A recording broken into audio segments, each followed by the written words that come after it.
আপনারা যারা এখানে আসছেন জাতীয় নিরাপত্তা এবং আঞ্চলিক সমীকরণ নিয়ে কথা বলছেন, আমার একটা কিউরিওসিটি ছিল যে এখানে কারা এটা নিয়ে কথা বলছে। আমরা জেনারেলি এই নিরাপত্তা নিয়ে খুব একটা কথা বলি না, আর আমি সবসময় বলি যে আমাদের স্ট্র্যাটেজিক কালচারের ঘাটতি আছে। সেজন্যে আমরা নিরাপত্তা যে একটা ইম্পর্টেন্ট বিষয় আমাদের সিভিল সোসাইটিতে এটা চলে আসে না। এই জন্যেই আমি বিশেষ করে আসতে চেয়েছি আর আপনাদের সাথে পরিচয় হওয়ার জন্য যারা এটা নিয়ে কথা বলছেন, কারণ আমি আপনাদের সাথে কানেক্টেড থাকতে চাই। সেই জন্যে আমি 40 বছর সেনাবাহিনীতে চাকরি করেছি, 2020 সালে রিটায়ারমেন্টে গেছি। আমার লাস্ট অ্যাপয়েন্টমেন্ট ছিল পিএস আর্ম ফোর্সেস ডিভিশন। এখন আমি একটা থিঙ্ক ট্যাঙ্কের সাথে আছি, সেটার নাম Osmani centre for piece and security study. So প্রথমেই আমরা নিশ্চয়ই কথা বলেছি এখানে যে আমাদের জাতীয় নিরাপত্তার নীতিমালা কোথায়, আমাদের ডিফেন্স পলিসি আছে, আমাদের foreign policy, energy policy, economic policy, এগুলো আছে। কিন্তু এদের অ্যাপেক্সে থাকার কথা হলো জাতীয় নিরাপত্তা পলিসি। সেটা কোথায়? সেটা নাই। সেই জন্যে সেটা আমাদের দরকার। আর এক সময় এটা খুবই important to understand that any time a tyrannical system collapse, there occurs a number of conflicts. Bangladesh কিন্তু ওই সময়টার ভেতর দিয়ে যাচ্ছে, এবং যখন এতগুলো কনফ্লিক্ট হতে থাকে তখন নিরাপত্তা ঝুঁকি অটোমেটিক চলে আসে। আমি 10 মিনিটের জন্য কথা বলবো, যদি সময় থাকে, তা না হলে আপনি আমাকে বলবেন। হ্যাঁ, না হলে আমাকে বলবেন, আমি শর্ট করে নিব। তো শুরুতে আমি নিরাপত্তা স্টাডিজের ছাত্র হিসাবে বেসিক কয়েকটা প্রশ্ন রেখে আমি আমার প্রেজেন্টেশনে দিতে চাচ্ছি। প্রথম হলো যে রেফারেন্ট অবজেক্ট হিসাবে নিরাপত্তার যদি আমরা বলি, তাহলে দেশ বা সার্বভৌমত্ব, এইগুলার জন্যে কি আমরা মনে করি যে আমাদের এক্সিস্টেন্সিয়াল থ্রেট আছে কি না, এটা একটা। দ্বিতীয়ত, এইটা কি অ্যাড্রেস করার দরকার আছে কি না। তৃতীয়ত হলো এইটার জন্যে আমরা জাতি হিসাবে অর্থ সম্পদ ব্যয় করতে রাজি আছে কি না। আজকের পৃথিবীতে দুইটা জিনিস কিন্তু হয় না, একটা হলো war without America and security without money. কালকে তো ভেনিজুয়েলাতে দেখেছেন, আপনি নিরাপত্তা চাইবেন অথচ অর্থ সম্পদ খরচ করতে চাইবেন না, এটা কিন্তু আসলে হয় না। সো আমি গত সপ্তাহে একটা ডিসকাশন শুনছিলাম ইন্ডিয়ার, ওটা আপনাদের সাথে একটু শেয়ার করতে চাচ্ছি। প্রথমে যে স্লাইডটা দেখতে পাচ্ছেন, এখানে প্রথমে জেনারেল শঙ্কর, উনি আইআইটি মাদ্রাজে আছেন, উনি ডিজি আর্টিলারি ছিলেন।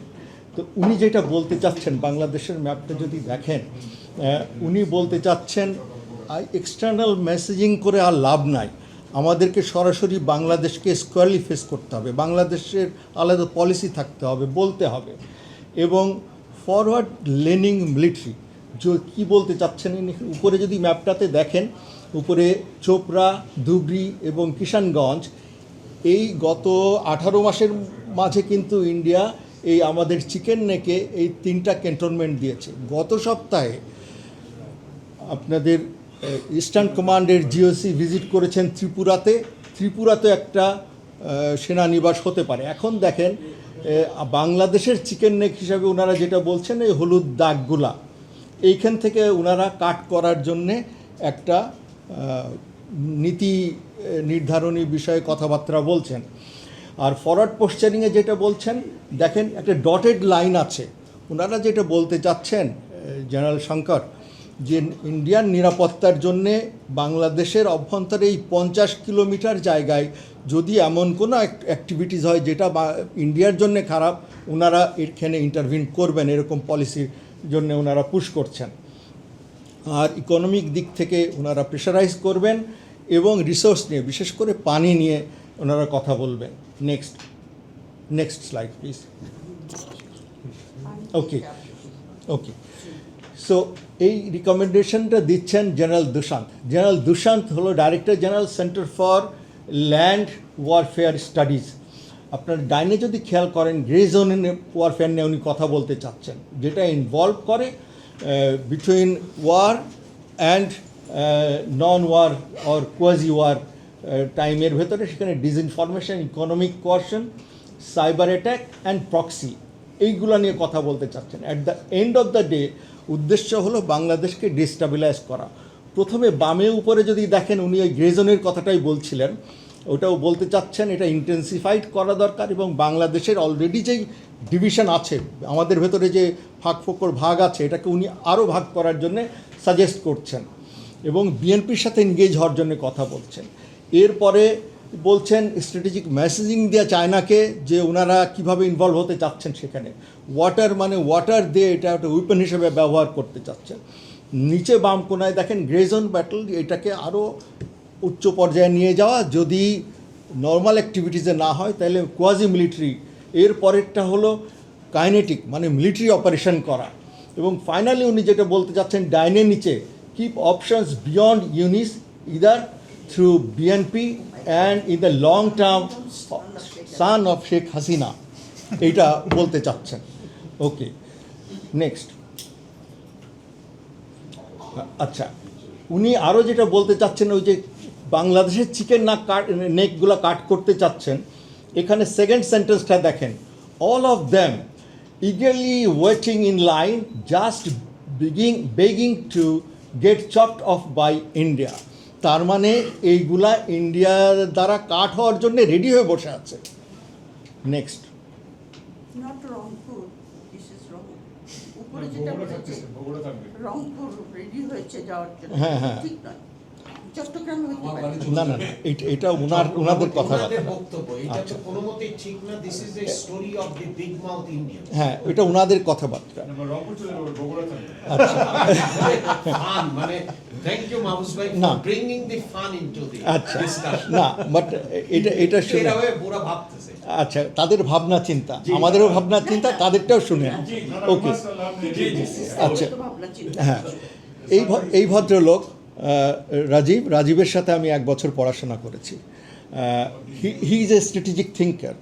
উনি যেটা বলছেন, ইন্টেনশনালি বাংলাদেশ প্রভোগ করছে না, রিসেন্ট টেনশন আর being mistakenly framed as deliberate strategic hostility. Next উনি যেটা বলতে চাচ্ছেন, ইউনাইটেড স্টেটস এবং চায়না বাংলাদেশকে যে কন্ট্রোল করছে ইন্ডিয়ার এগেনস্ট এগুলো করার জন্য, আসলে সেরকম কিছু না। উনি থার্ড সেন্টেন্সে যেটা বলতে চাচ্ছেন, উনি স্ট্র্যাটেজিক ইন্ডিয়াকে স্ট্র্যাটেজিক পেশেন্স ধরার জন্য বলছেন, বাট রেডি থাকার জন্য বলছেন। ধন্যবাদ। এর পরেরটায় আমি এটা আসব বাংলাদেশের অপশান কি, এটা বলার জন্য।